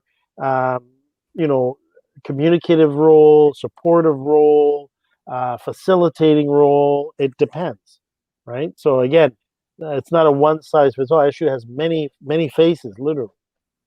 Yeah, absolutely. And even if he's a darker Eshu, that does not necessarily mean that it's that he is not going to be doing the work that he needs to do. He needs to be dark so that he does the dark work, right? That's right. That's the other concept. Do angels work with people who do workings with demons? They have for me. Yeah, definitely. I was going to say, Ken, I think you can definitely say yes to this. I myself, I have a very strong belief in Archangel Michael, and I believe he's always been around me. And even in my darkest, and when I do the work that I need to do, that doesn't mean he abandons me. Right. It's like, no, that's when he needs to be there even more, right? That's the whole point, right? Is that that they're there, thick or thin, right? Yeah. And I don't think that you have to choose a side. I think that dealing in your practice doesn't mean that you have to choose one path, especially in Ken's case. Ken's just all over the board. He does whatever the hell he wants, and I love it. Yeah, I do. But you don't have to necessarily ascribe to either one, because again, it's all about balance and where your spirit leads you. Absolutely. Absolutely. I know that's why Ken and I, are able to talk about the things that we talk about, because we are able to do those kind of things. Because if we didn't, we're true to ourselves, and you have to true be to ourselves. We don't give a shit what other people think. Exactly. It's not about being accepted, because she's a nice person or she's a good person or whatever. It's the circumstance, it's the situation that we deal with, right? I can be the nicest person, and then I can be the most nastiest person. If it needs to come out, it has to, right? That's right. That's just the way Absolutely. it is. Yeah. It's there for a reason. Absolutely. It says, so I'm like Sam Winchester.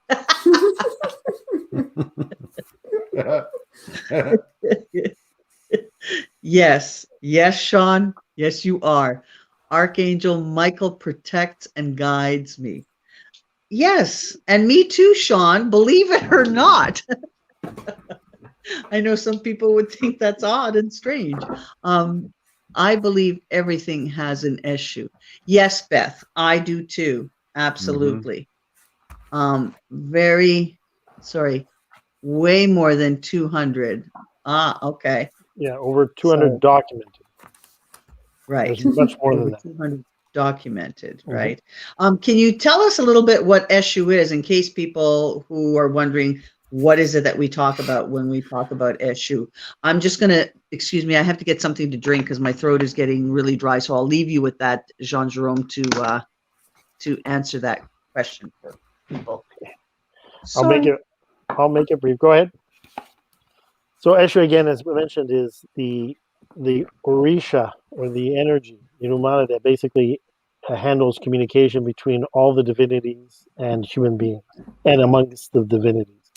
He's the one who spreads Ashe and takes Ashe to wherever area needs to have it manifest. He is a spirit that is responsible for taking the ebbos. When we make offerings, he's the one that we pray to take our ebbo, to take our package, and take them to Ikoleo. Eshu has many paths. In some paths, Eshu is said to have a life on earth, in which one of them was Elegbara. And Elegbara, it was in Voodoo they call Papa Legba, or Legba. In Voodoo they call Legba. Is considered to in Ketu to have been the king of Ketu, and making him in a sense a cross between Orisha and Inumali. And basically he's a force of nature. He's chaos. He would be your consummate, to use your term. Your Eshu is the consummate chaos magician. Owner of magic, owner of wisdom. Eshu is considered by some to be as old or older than God or Olodumare. It is said that when Olodumare created the Akamara, created the explosion of the universe, Eshu was already there. Eshu Ebita was already there. Some consider Eshu to be the shadow of Olodumare, the shadow of God. So there are many Eshu different is stories. The Big Bang himself. Yeah. Eshu is the Big Bang himself. That's how I look at it. So Eshu is in everything. Eshu, you'll find Eshu in the trickster. It is also another term used to associate with him as the trickster, the one who teaches you lessons by by sometimes taking a very indirect or metaphorical path. So it's and you have tricksters in various cultures. I mean, Ken, you could probably rhyme off quite a few in your studies where that trickster spirit is present, right? Yep. And I like working with them too. Loki, coyote, rabbit, as a chaos magician, that's right up your alley. It is. Yeah, I worked with trickster spirits quite a bit in the past, and we get along just fine. I wonder why that is. Yeah. B and I were thinking the same thing. But yeah, trickster spirits are extremely powerful. And yeah, they do predate. They do predate a lot. A lot. Absolutely. Absolutely. Yes. How do you pronounce that? Sorry, Beth. Moforibale. Moforibale means I pay reverence. Moforibale. Okay. When you basically bow your head. Moforibale. Right. Yes. Paying homage to it. Thank you. What kind of lessons? I'm not sure what she's referring to. We talked about a few things. So, If you're listening, tell us which lessons you're referring to, and then we can maybe speak to it. And so forth, okay? Mm-hmm. And here I have my weasel, my very own trickster weasel. That's correct. I touch my head to the floor. Yes. Literally, you're putting your head to the floor. That's what that means. So, does anybody else have any other questions? Because I think we're coming up to our just a little over 2 hours. I mean, we can go on and talk. I see a comment by, I can't get it to pull up. It's it says, I believe many also share lineages with what that's it. Yes, I believe many also share lineages with what they call the demons or disagreeable beings. Therefore, the calling in such path is easy for them to answer and practice. Yeah. Well, absolutely. Yeah, that's the egg. The lineage is also that's why if you belong to certain egg bays, some egg bays are no piece of cake. Some egg bays, are very, very rough, very demanding, and can have very dark sort of overtones and undertones, right? So depending which egg bay you belong to, you can definitely have people that have a natural calling, a natural sort of inclination towards things, right? Jean-Jerome, I have a question. How do you find that out? If you were not, in that sort of knowledge sect already, what would someone like I do to find that out? Contact Jean-Jerome, he'll give you a reading. No, so they're different things. So the egg bay usually in Africa, most egg bay, there's egg bay societies. In other words, where they have elegbe, which are essentially mediums that have an understanding and have the oral history of the various paths of egg bay and so forth. Now egg bay as well. There's within the Fa practice, we have there's priests that will also work with egg bay and leg bay, because we all have an egg bay, the same way as we all have a destiny or Ori. So there are really four major things that influence your life and your direction of your life and who you are. One, first and foremost, is Ori, your head, your destiny, your soul. What is the destiny? The akunleya, the ayamo, and the akunleba that you've chosen in heaven, and what purpose, what lessons were you supposed to learn on earth? Number one. Number two is the egg bay, because we all came from Ikaleoru. In other words, we all came from one of those societies or one of those tribes. So understanding which of those tribes and its totem and the Orisha, the spirits that are ahead of that, tells us a lot of the things and characteristics of how we relate on earth, whether we're more suited towards doing things in business, whether more of a spiritual path, whether we're more towards medicine, whether we're destined or going to have, loving relationships, or whether relationship will be something difficult on earth, whether we have debts that we haven't paid to our Egbe, or as we left Ikaleodum, said we would be back at a certain time, or left something undone, and they're asking for payment. So Egbe influences many aspects of our life. That's number two. Number three is your Orisha, the Orisha that basically that governs you and that is meant to protect you and follows you down to earth. He's sort of like your bodyguard. And that Orisha can be male or female. He's very much part of that sort of spiritual DNA, that destiny DNA that you bring down.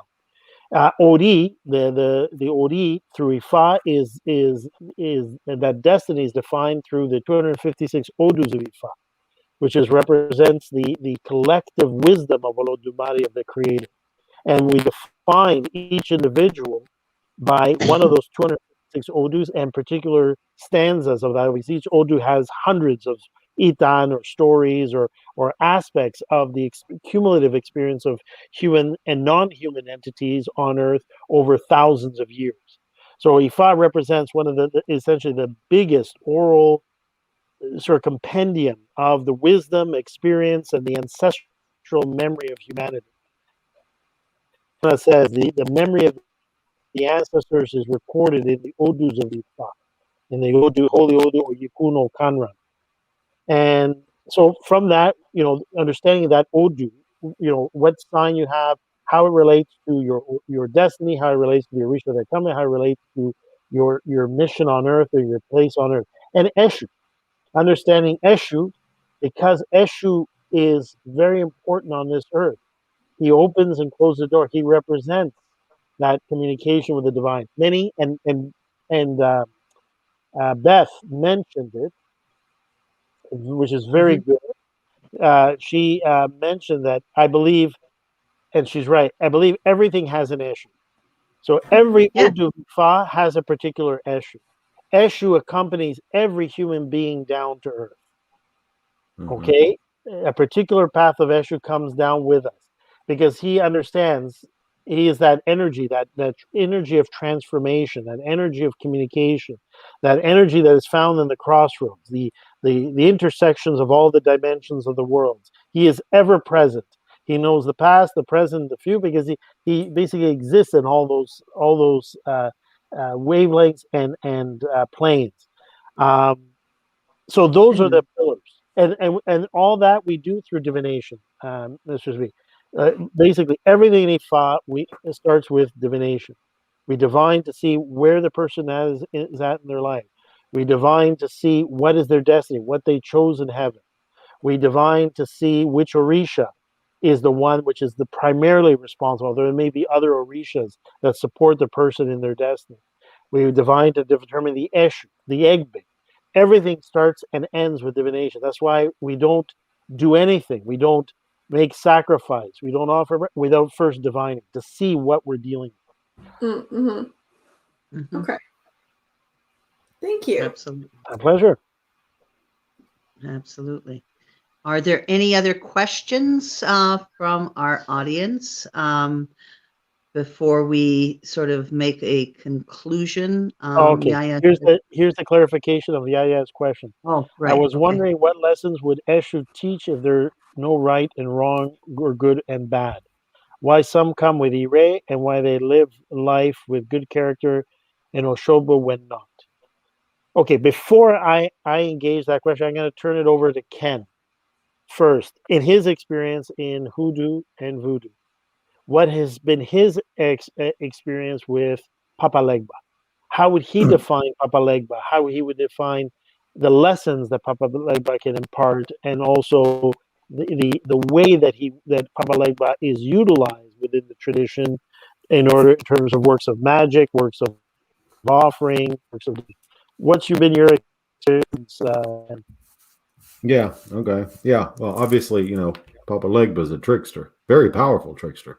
There are some houses in voodoo houses, in fact, who consider him the voodoo Jesus. That you have to, and obviously, you have to go through Legba before you go through any other spirit, before you invoke any other spirit through the Podamitan. But hell yeah, he's taught me a lot of lessons. He's the one who kicked me in the ass a long time ago and told me to get my ass out of the closet, both of them, the broom and the gay closet. You know, because you had a mission. Absolutely, I did. And you have to go through him in order to do anything. Yeah, and he helped me come out of my shell too. You know, I got a lot. I have an intense amount of social anxiety. A lot of people don't believe that. A lot of people would never know that. But I have a hell of a lot of social anxiety, and Legba's helped me through that. He's put me in situations. He's put me in situations where I've had to face that shit. Exactly, and that's how he works. Very good. I did commercial radio in the 90s. You know, I've a drum team, powwow drum team, a spiritual leader among the Muskogee people. Speeches, large speeches, podcasts, all kind of craziness that, you know, I've had to do in the public for years now. Legba's put me in that. It's like, oh, hell no. You get your ass out there and you do it. So get over yourself, right? Right. Get over it, whatever, you know, and you're cool. Do your thing. To hell with what they think. So yeah, I believe he has put me deliberately in situations where I've had to be in the public to face that fear of extreme social anxiety. And it's do or die. And I think I've swam pretty damn good. I think you have to, Ken. I would say so. No, exactly. And that's a perfect example of how Legba or Eshu would work. That's what I would say. And so in general, the basic thing to understand is that the definition of ide or shobu is not good and bad. Ide means that you're in balance, that you're blessings because you are in balance with your destiny. You are in balance with what is good for you based on the destiny you chose. Osobo or ibi is when you're out of balance. In other words, when what you're doing is contrary to that destiny and contrary to what is in your best interest and the interest of that destiny. So it's not, again, a Judeo-Christian good or bad. It is relative. What is good for one person, like some people may have, love meat, and meat is very necessary in their diet. And eating meat is part of being in Ire. Another person may, because of their blood type or because of their liver or other parts of their physiology, may not tolerate meat and are best to be vegetarian. So if a person was supposed to be vegetarian because of their body, their health, is eating a lot of meat or eating, things that are bad for them, they're going to be out of balance. In other words, but you cannot apply a single sort of morality or good or bad. It's not about good. It's about being in balance, that yin and yang aspect. And really, that's what Eshu tries to enforce, is that you're in alignment with your destiny, that you are following what you chose in heaven, because that ori, that soul that's inside of you, represents a piece of the divine, piece of the creator in each and every one of them, right? So both Eshu and your ancestral spiritual guide, your Joto, which is the main spirit, which is supposed to govern and guide together, which all fits as part of the complex, which is called Eleda, which is called Oriode, the head. All those spirits work, all those spiritual signatures work in what we call the head. And we choose that head in heaven. We choose our destiny in Obedi, but we choose the head in Obeyon, where we go to Ajalamopin to choose our head, to choose the head, the brain that's going to hold all of these spiritual energies in it. And the right choice of head with destiny and having good characters, what allows us to live out our lives and live out that existence in a positive way, in so far as that it's an alignment with our destiny, right? And our Eshu and our Joto are guides. Right, our Joto has the ancestral memory because it has had many lives. It remembers what it's like and the challenges a person has as being a human on earth. Eshu has all the secrets of the divine, all the secrets of the interaction between the spirit world and the non-human spirit and the earth and our existence on this earth. He is the one who activates change. He is chaos personified. the ashe in motion. All those things basically move. The challenge. He is the one that challenges you, like what Ken had Absolutely. said, in order for you to move forward, you know. Otherwise, you're stuck, right? Yeah. I was stuck. Yeah. Hell, I mean, it got to the point I didn't even want to leave the house. Well, see, there you go. And when when Legba comes calling, right, you answer the call. What was it that you can't tell, Ken? You're a great speaker. Exactly. Thank you. But, that is part of Ken's destiny, was to become that. And what better partner than one who can open those doors? And that's what Eshu or Legba does, right? That's his job. He opens the doors for sure. He damn sure opens them. I had to, speaking of, I did a podcast Tuesday night. So somebody sends me a random. Somebody sent me a random question on Facebook. I am Instant Messenger. It was like, can you do this podcast for this? It's called Lighting the Void, and it was like, okay, it was Tuesday night, 9:30 their time, 12:30 my time, and they had called me on like a Friday and asked if I could do it, and I'm like, well, yeah, sure, okay, why not? So we talked about the jinn. Basically a lot of the stuff we're talking about tonight.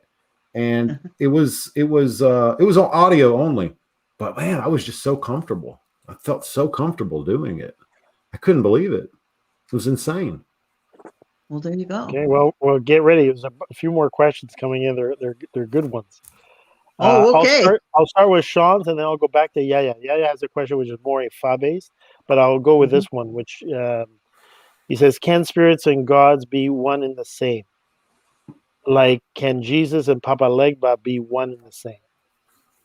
I believe I'll let you answer that, Ken, first. I believe spirits and gods can be one and the same. A lot of times when I say a powerful spirit, I'm actually referring to a god, a deity. Odin is a powerful spirit. Freya is a powerful spirit. Whatever, So, yeah, I think they all are spirits. Well, the concept of Jesus or Papa Legba. Exactly. Jesus as the Christ consciousness, that is a spirit and consciousness of itself. Just like Legba is a consciousness of how many 200 different paths that are documented. But it is the essence of change. What is Jesus, if not, again, if you want to think of him as transformative in that sense? Christianity did a real number on all of our heads in that sense. I think, look to Christ to do. No, he honestly, my whole concept of him was like, no. He's like, nah, don't follow me, folks. Me and you've talked about this. Yourself. Yeah, we've talked about this many times. It's like, look within yourself, follow what's inside. That's what you're supposed to do. That's the same thing. That's the same thing Buddha told his disciples. Basically, was be a light unto yourselves. Do not follow me or worship me as a god. So absolutely. And what did Christianity do? And that concept of be a god unto yourself is Ori. Ori is that God, is that piece of the divine that is in us, which represents the divine in us, right? In Hinduism, they have the concept of Brahman and the Atman. Brahman being the Godhead and Atman being the God in us. That's Ori, right? In terms of Jesus and Papa Legba, so the big difference between those specific spirits, Sean, is that Legba and Eshu is far older than Jesus. Yeah. Eshu existence stems back before, in many cases, the creation, before Olodu God was born, or before birth to himself, because it represents the absolute darks that existed before the Big Bang. Okay, Eshu Ebita. So in terms of being older, right? Eshu is far older spirit than Jesus. Far older. Number one. Number Mm-hmm. two is that there are two Odus of Ifa that speak of Jesus coming to earth. In Yekum Mei and Owani Chobi, Owonerin Ogbe, where they said, Omoapere, son of the divine, went to divination to Ajagumale, the diviner of heaven, when he was going to make the trip to earth to bring a message of salvation to the people of earth. When he was divine, he was asked to make sacrifice, some with herbs and a goat in heaven to Eshu, and other offerings to help him for two things. One, so that his message would not be forgotten and so he would be heard. And the second was so he would not die at an early age. He refused to do the sacrifice to Eshu, which Eshu was the older spirit. Okay? And when his mother in heaven heard that he had refused, she ran to Ajagumale, to the diviner in heaven, and asked, can you please, I will do the offering on behalf of my son. I do not want my son to suffer what he will suffer on earth if he doesn't do this Egbo to Legba. And the name of Jesus in Yoruba is Jewesu. And Jewesu means it's too late to pick the herbs. Because there was a particular time where the energy of the herb had to be, where they had to be picked to do the Ebo for Jesus. Jesus comes down to earth. Jewisum comes down to earth. The so-called time in the desert where he was tempted by the devil, it was Eshu, but not the devil, not the Satan. Eshu saying, Jewisum, you were told in heaven by Ajagumale to offer to me. Because the very people you've come to save are the ones that are going to crucify you and kill you brutally. Jesus wanted to do the Ebo, make the offering to Eshu. Okay? And what happened? We all know. He was crucified at what age? 33. Yeah. 33. Which is three is the number. The number of Eshu. It was basically the number of Eshu, and it was crucified. It was brutalized, At right? Because he wouldn't offer that. 3 o'clock in the afternoon too. 3 o'clock in the afternoon, because that's why Eshu says, "I believe and I support all divinities, and above Olodumare, there's nobody, but above me, no Orisha, no power on earth can live without my presence, and without having." Offering me first, because he's older. He's far older than any other divinity. He's perhaps the oldest divinity in the universe. Zola. Sorry, my dog is howling in her sleep. She attests to all of that. Zola. Zola. Jbi. No, she woke up. She was actually howling in her sleep. There you go. Proof that Eshu, what you were saying about Eshu is true. And dogs and Eshu, etc., and the warriors, right? Messengers. Ifa says, know thyself, as the Kemetic would say. Ori is the higher self. It is the Ori they are speaking of. Yes, absolutely. Absolutely. So, somebody said, do you think it's Papa Legba that puts certain people in your path of life for certain reasons? Yeah, I think so. I think Papa Legba loves. Absolutely. Papa absolutely does. Legba loves humanity. Legba loves people. He loves humanity. Absolutely.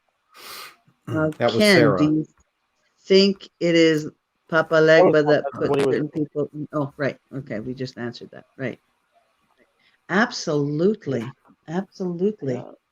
He loves working with people. Situations you don't like. Yeah, absolutely. Challenges you. Definitely. He's definitely challenging me. And are you up to the challenge? That's the other thing, right? But what Ken is saying is spot on. That's why I respect Ken, because of all his travels and all his different traditions that he studied, he's always spot on what he said. Because that's what Eshu will turn your life upside down for your benefit. Yep. Yep. And Ken Right? It can will be the confront you, living put you in proof the of middle that, of a war right? zone for your benefit, so that you learn the lessons, so you push beyond your boundaries, push beyond your limitations. Get out of that comfort zone. Yeah. That's Absolutely. right. Absolutely. So I have a question. Go ahead. I was going to say I'm a better person. I'm a better person because of it. Yeah. Yeah. Yes. So Ken and Mistress B, in what circle, how did the two of you meet? How did you, good question. Because I think it's very important for the Wizard's table. It is. You have a good energy between both of you. You have a good balance between the two of you energetically. So I'm sure the Wizard's table is going to be a major success. But how did you, what drew you to each other for this endeavor, for this project, and how did you two meet?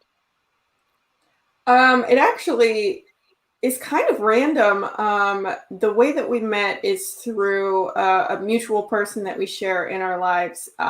I happened to meet him on the opposite side of the country in Washington State in a tattoo parlor, and we fell in love, and he decided he wanted to move back to Florida, so I moved with him. Turns out Ken is his stepdad. You're Maybe kidding. not so random. Maybe not so random, right?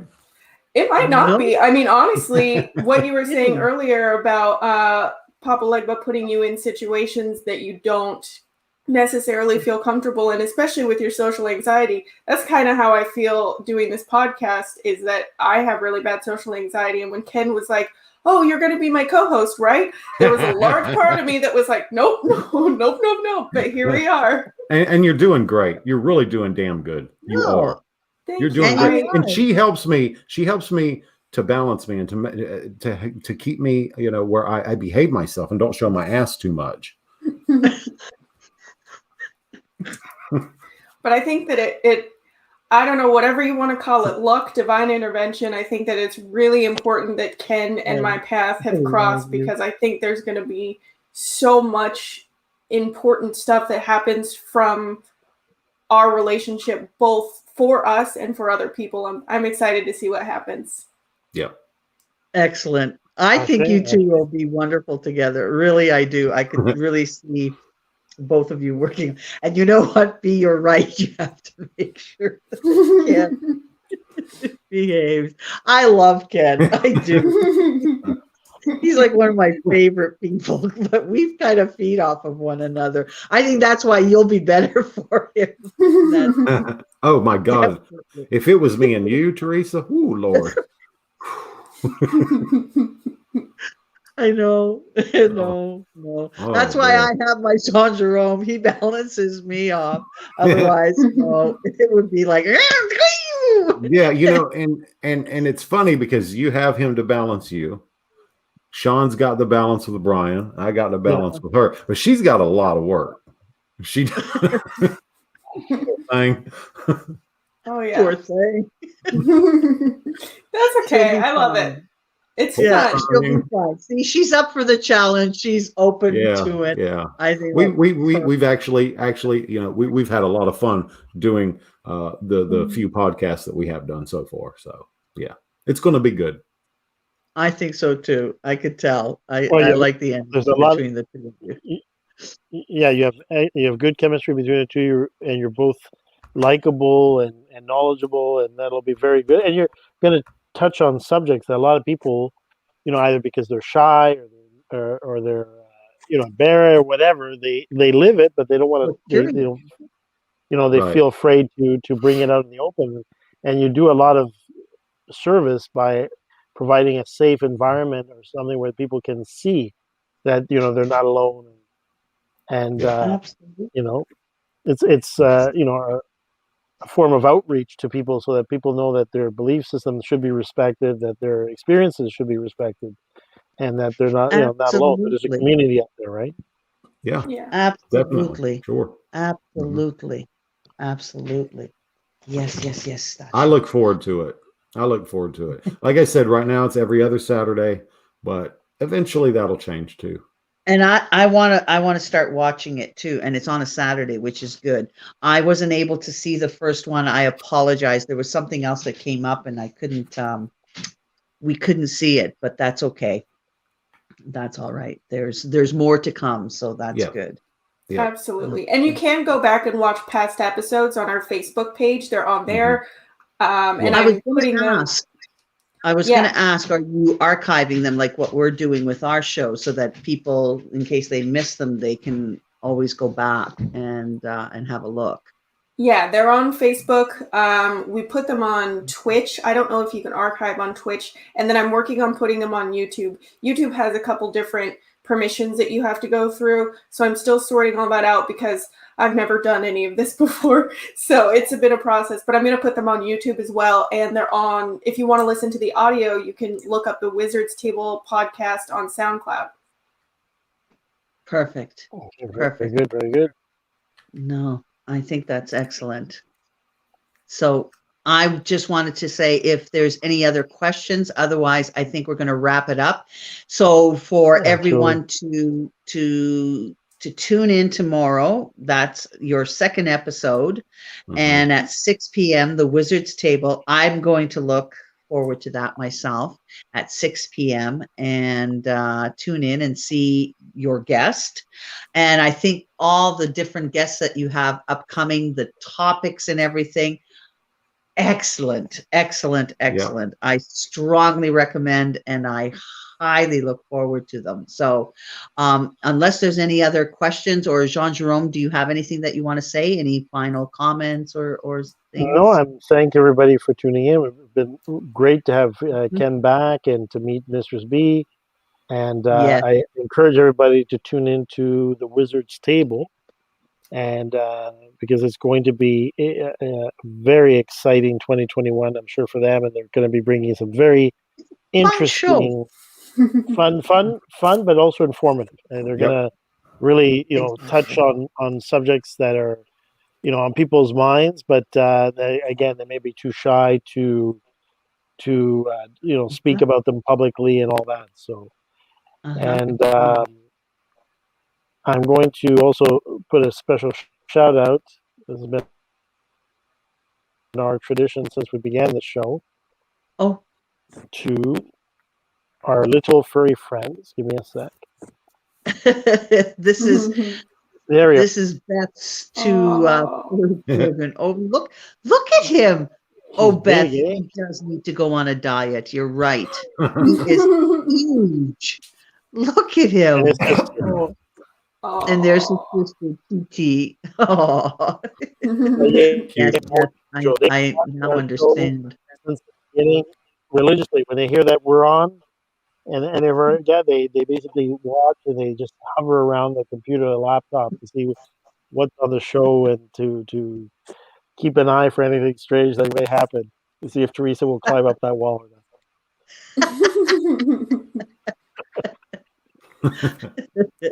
And bring her down. Bring them down. So, Ken, all right. It's been a pleasure. Thank you very much.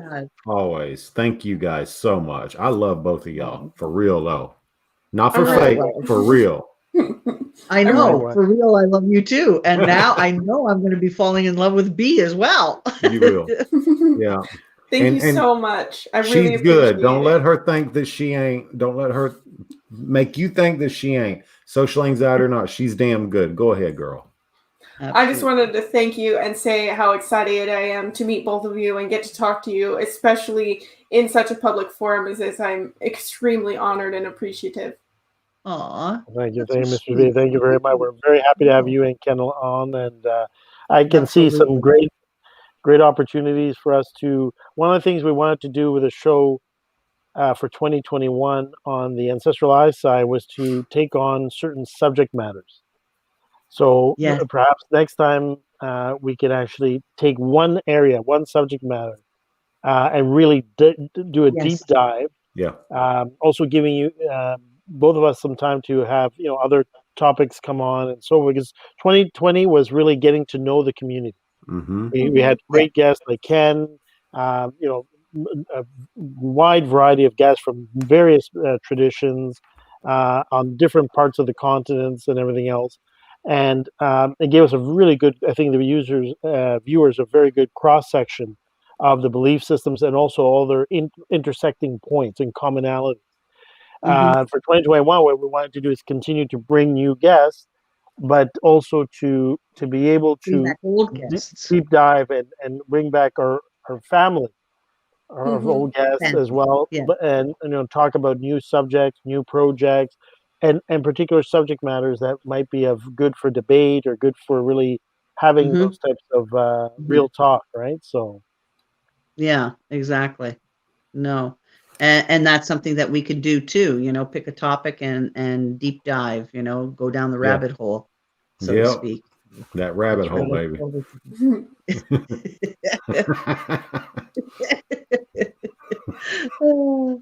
And what are the comments? What was that? So they are on diets. Beth, when you said that he had gained weight, your cat, I had no idea. I mean, like, holy Hannah banana. Boy, sorry, I didn't mean to go on about it, but yeah, poor little guy, but he's cute anyway. Great show.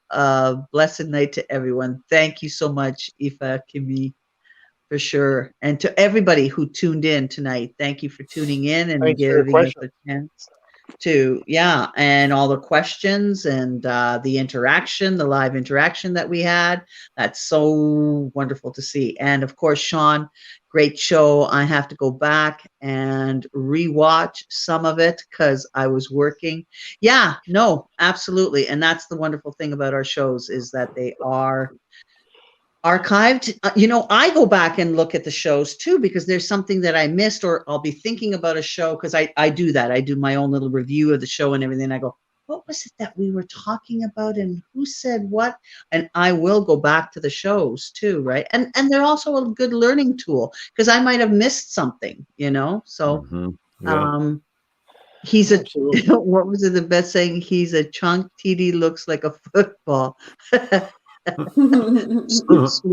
Oh my God, too cute. And yes, thank you, thank you for tuning in and all your questions and everything. Very stimulating, and I hope we answered everybody's questions, and if not, there's any one of us four that could answer your questions on the topic, man. I look forward to your show. I really do. So tomorrow, tune in to the Wizard's Table at 6 p.m. and have Ken and B talk to their guest. Okay. So I'm going to say good night. And good night to Ken. Good night to B. It was a pleasure to meet you. And good night to my co-host. And am I missing anything? Is there anything else that we needed to talk about, Jean Jerome, or announce or anything like that? No, just stay tuned. It's been a little bit of a hard start of the year because for people watching now, we've been trying to get guests. There's been 3 guests I've been trying to get that live in West Africa.